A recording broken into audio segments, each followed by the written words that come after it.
Hello, everyone, and welcome to Conversations in Horror, the podcast. I'm your host, Kim L. Powers. I'm also the owner-operator of Something Wicked Entertainment and Events, and I want to welcome you to our program in which I take an individual horror film from any different subgenre or decade, and then me and my special guests kind of sit down, discuss, analyze, critique, do all those great things that we normally do for a film, just so that we can get our opinions out to everyone else out there. But I hope that you like to listen to us talk about films because our opinions are unique. That being said, I do want to bring in my guest for today's podcast episode, which is Mr. Philip Ray. I want to thank you for joining us on the show today. Thank you for having me. And we are here to discuss the movie Obsession. Dated for 2025, but it did get its big theatrical release this year in 2026. And as you all know, we don't usually talk about recent movies, but this is a film that we both wanted to talk about. So let's get on with the conversation. Philip, what kind of was your general first time seeing the film, and how was your reactions to that film type of thing? So with Obsession, I initially was not going I wasn't even planning to see it originally, but I saw the trailer and I was like, okay, this looks interesting enough. So I decided to see it, and boy, was I just floored how great the movie was. I love this movie. This movie was just head to toe, was just great. I really liked I like the cast, especially again, the one that's getting the most talked about is the girl who plays Nikki, Indy Narati. I butchered her last name, but again, she just holds down the movie. And that's not to say the rest of the cast is bad, but I hope that this is a make it role for her. I hope she gets a lot more stuff after this, because she was just great. But overall, just this is done by Curry Baker, who is like a YouTuber who this is his technically second actually, this is his first theatrical release, and it's funny because, we're right now in this kind of pseudo renaissance for YouTubers turned movie makers. Between earlier this year, we had Markiplier make his Iron Lung movie,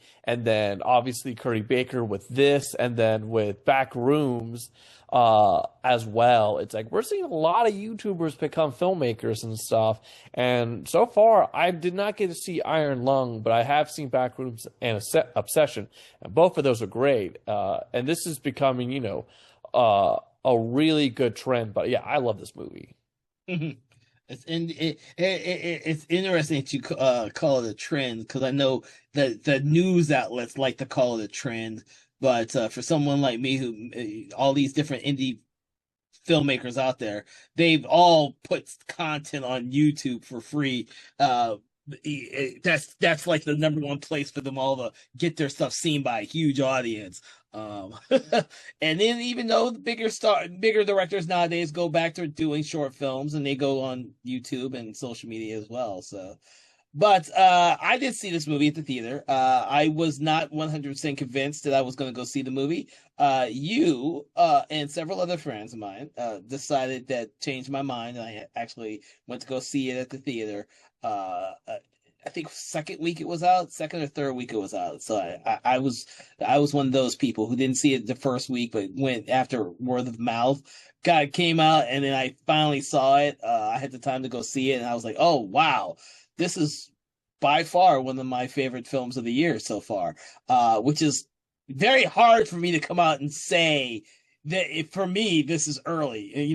May, June. This is early for me to be. Oh no, I'm same here. Same here. This is right now, unless something changes. This is definitely making my top 5. It might be my favorite horror movie this year. We'll see if anything changes. But no, yeah, and it's crazy too, because you talked about seeing the second week. This movie is honestly really inspiring, because of how this is one of the few movies I've seen in a long time that in the box office went from debuting at two or like three or four or two.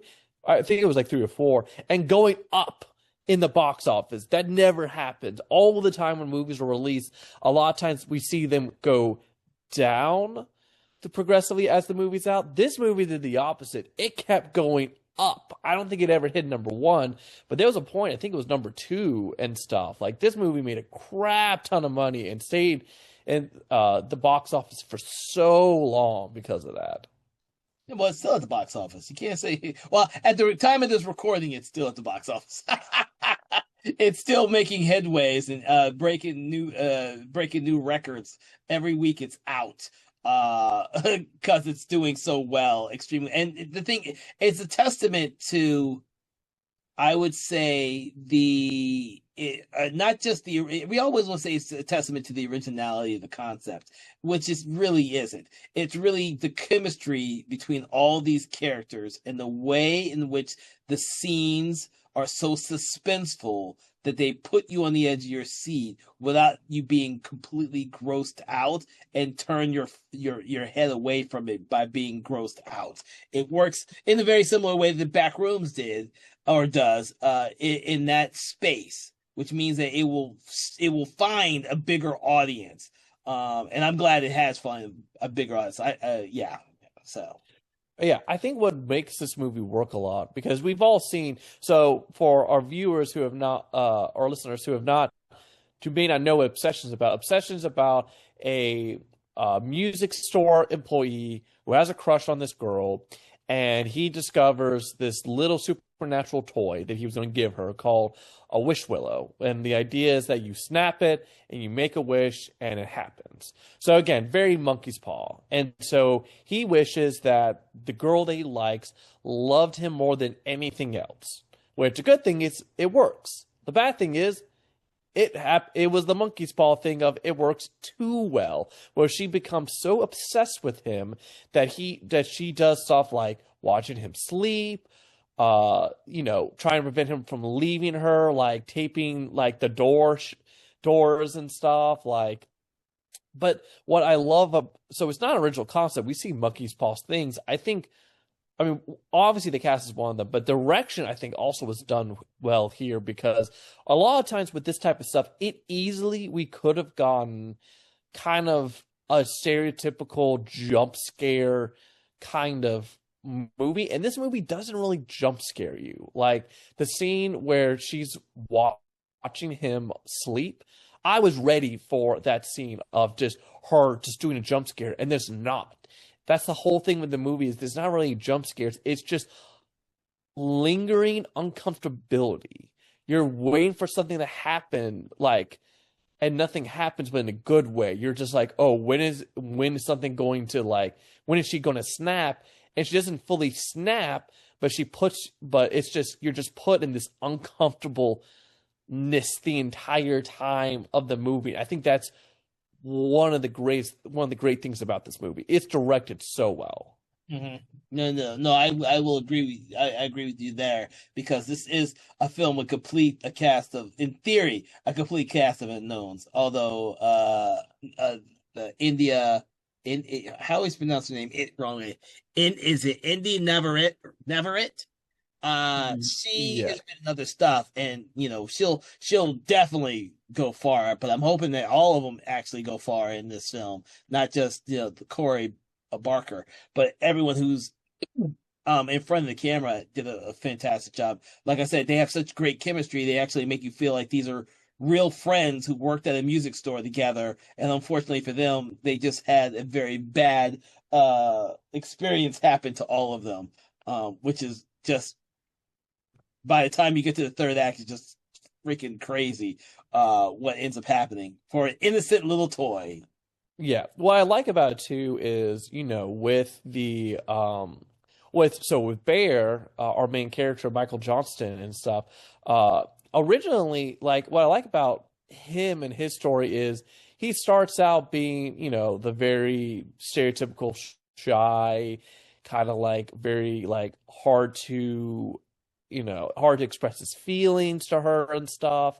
And but like when he makes the wish and things like progress. I can tell you, like, the opening scene when they're like practicing his confession and stuff with the waitress and stuff. Like I was like, that kind of was me, of like not practicing the confession, but like that awkward, like not really good at like expressing his feelings, afraid of getting shot down stuff. Like that was me when I was younger. I completely related to that. But then as the movie progresses and stuff, you get to a point where you're like, you see a little bit that Barrett's not a great person and stuff. Like you see all the stuff that's going on, and you see, and again, I love when you see that obviously things are there are things that are not right about this wish and stuff, and things are not right with Nikki and stuff, that like at any point he ignores a lot of stuff because he doesn't want to be lonely. But then what I appreciate, once you find out the way for him to break the his wish and stuff, I was like, oh, okay.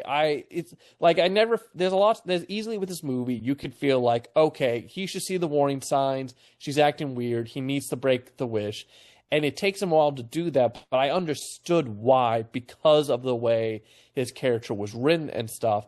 And then by the time, like, even in my brain when I was watching the movie, I'd be like, okay, you need to.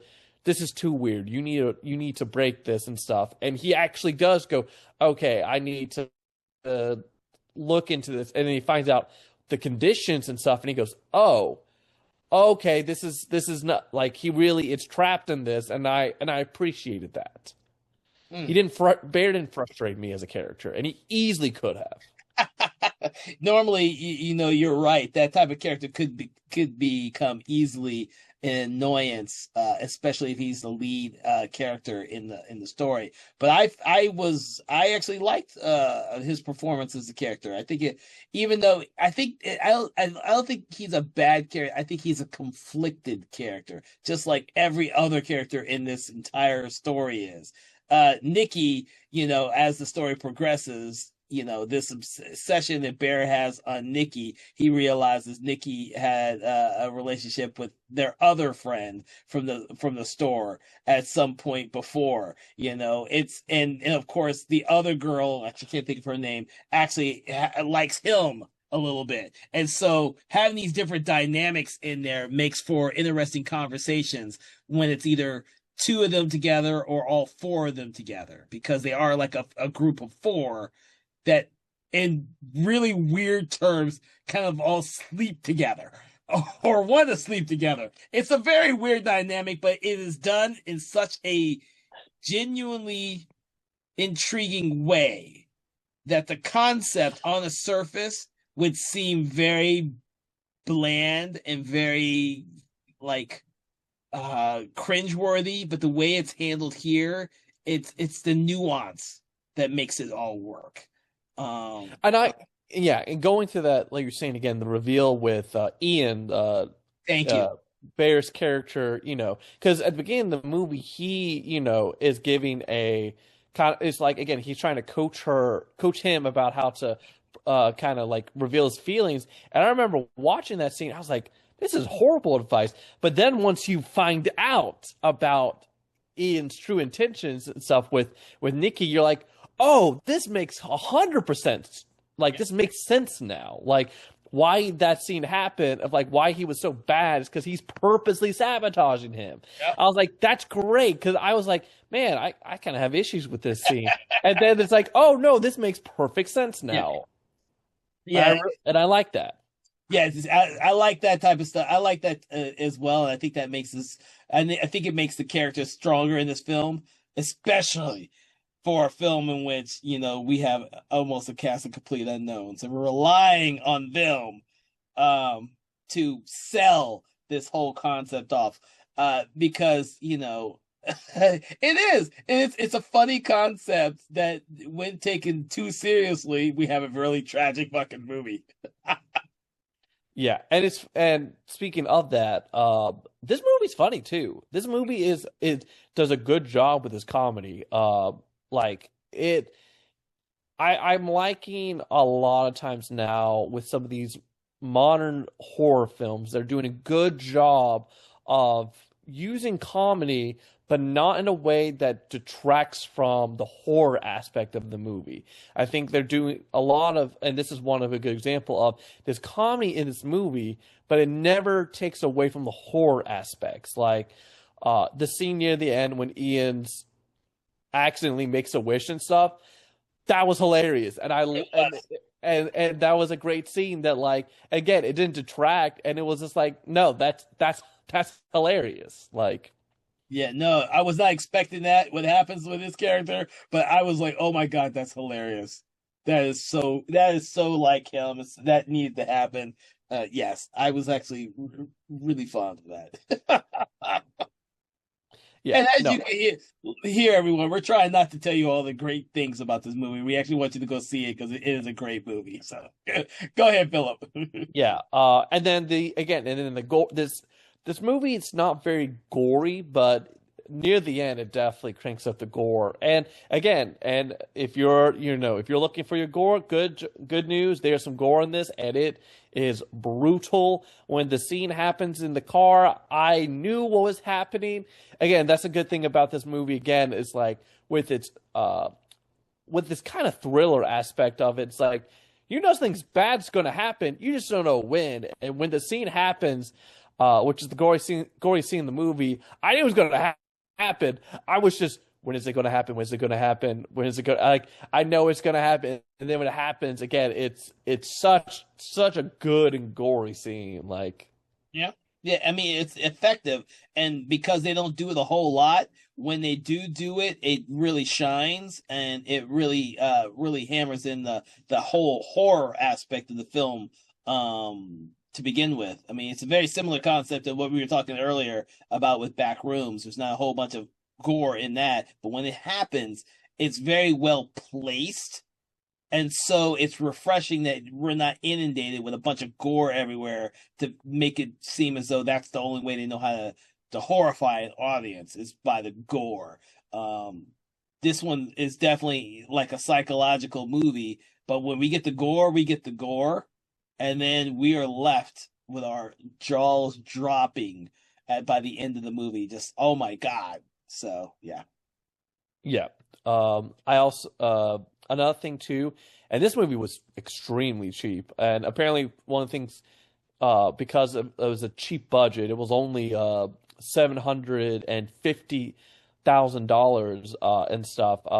Some things they took they kind of skimmed on was like the lighting, and I think it worked so well the way with the lighting with that. You know, there's a scene when like one of the few times when Bear lets Nikki in and she's in complete shadow and it looks slightly demonic and stuff. And you see that throughout the movie of just moments like that where they intentionally obscure Nikki's face in darkness and stuff, which just adds on to the dread of what's going on. You know what's fully going on with her. And even by the end of the movie, you get a good idea about what's going on with her after the wish, but you're not fully uh you don't fully know, and I like that. I like that they again with the lighting and just in general, like them not fully going into okay, here's exactly what's going on, but you get enough context clues to get the idea of what's going on. I love that. Yeah, yeah. I agree. I agree. I enjoy those aspects too. So Um and then the ending, I love the ending. I thought the ending was done perfectly. Uh yeah, no notes on that. I'm glad because apparently there was other like there was going to be another they were going to have that scene go on longer than where it ended. I'm like, no, it ended perfectly. I don't need anything else other than that. no, no. For everyone listening. I really enjoyed the ending to the way it ended. It ended in uh, a satisfying way for the overall story that the film is telling and for the characters, but it's such a tragic ending that as an audience member, I'm like, oh my God, that's Yeah, that. it Yeah, ends it ends in a ways like, oh yeah, there are it's not a good aftermath for the people who are alive and stuff. There's it's not it's going to be it's bad for everyone involved. It's again, it's a cautionary tale at yes. the end of it and stuff. Uh, no, I very much I liked it, and again, and I appreciated people's and again, like with like Bears, like I'm glad the decision he ends up making. I'm glad he went with it because I was thinking of ways the movies could end. I'm like, oh, I could see it ending this way or this way, and the route they took, I'm like, no, this is how it should have went. I'm like, I was very happy that's the route they went with. Yeah, same here, same here. Uh, so, what else do you have to say about Obsession without giving away too much good stuff? That's the Um, trick. That's the trick with this film. Yeah. No, I mean, again, I definitely say it's worth seeing. Again, I think it's probably going to end up being on both of our top Oh yeah, five of this year. I'm so glad it did well in the box office. Again, like to let the listeners know how momentous this is. This movie went up against, a Star Wars movie. It was Mandalorian Grogu, and it made more money than that. And that is unheard of. And I mean, nowadays, you would not think a small indie horror movie would make more money than a Star Wars movie that came out at the same time. But that's just a testament of how good this movie was. I do hope so for the future and stuff. I'm excited for Anthony Barker's next Curry Barker's next movie. It's called Anything But Ghost. He's already, and already the premise for that sounds really fun too. I'll tell you a little bit, Kevin, about it later. okay. Uh, but apparently, like right now, there's not a and they're probably going to do something to this. Or Barker has said that if he did anything else with this, he would want it to be an anthology. Which I'm good with. I'm totally good if they did an anthology with this if they want to, or they keep it just the one. I'm also fully okay with as well. But yeah, no, this is one of those examples of you're happy to see something indie like this just get so much recognition and stuff because you know a lot of times horror movies they get a lot of things, but this one is a good nice good success story that's just really great. And I agree, Kevin. I hope not only if indie gets more movies and stuff. I hope the whole cast gets, a lot of recognition for this and gets a lot more roles. Yeah, yeah, which is not always the case when an indie film, makes big. Uh, a lot, unfortunately, from what I've been told, a lot of times, these actors in these little bitty indie roles are not like SAG actors, so then they don't get all the great roles that they are deserving for a while. They have to work their way back up. I think that's the biggest problem, with a lot of those actors, because every major production is a freaking SAG production. So getting them on that project maybe a little bit more hurdles.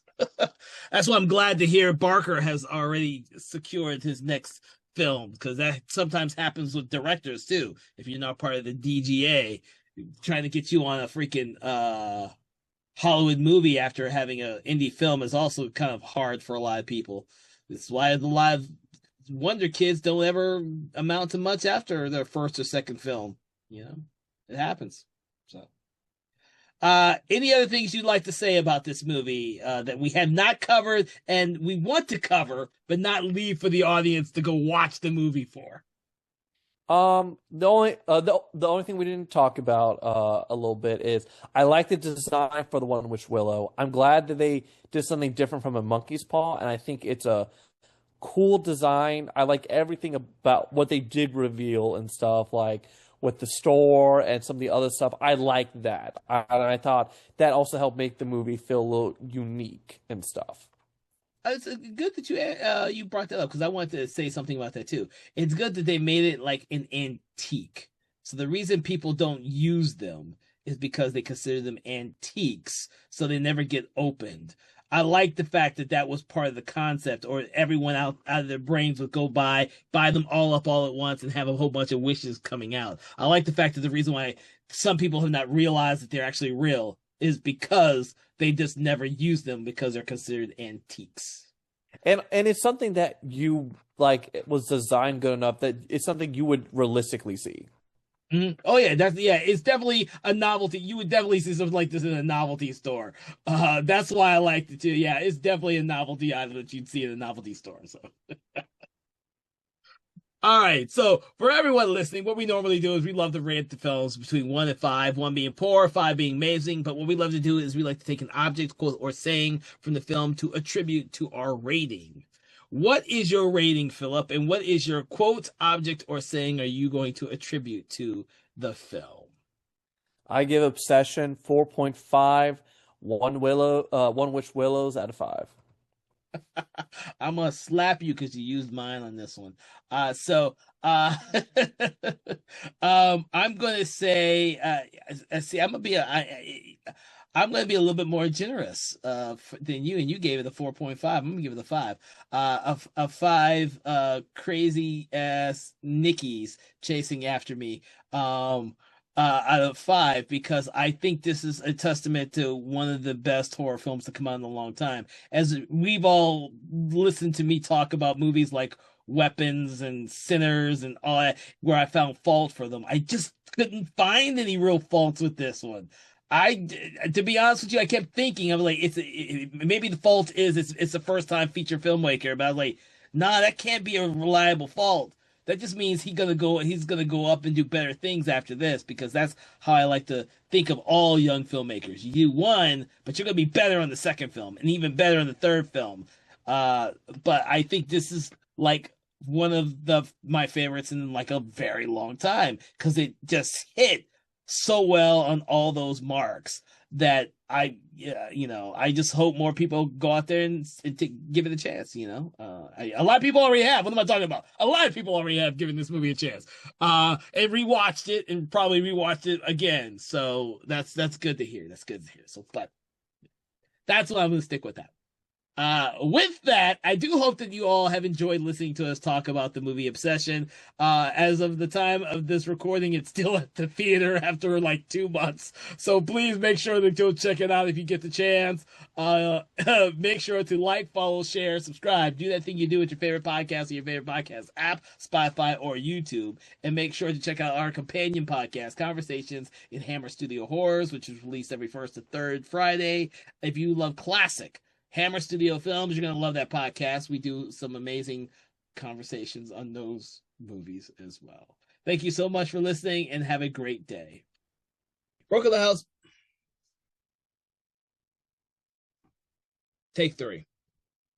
Conversations in Horror is a Broken Lighthouse Pictures production. Written, produced, and directed by Kevin L. Powers. Executive producer Kelly A. Inoka.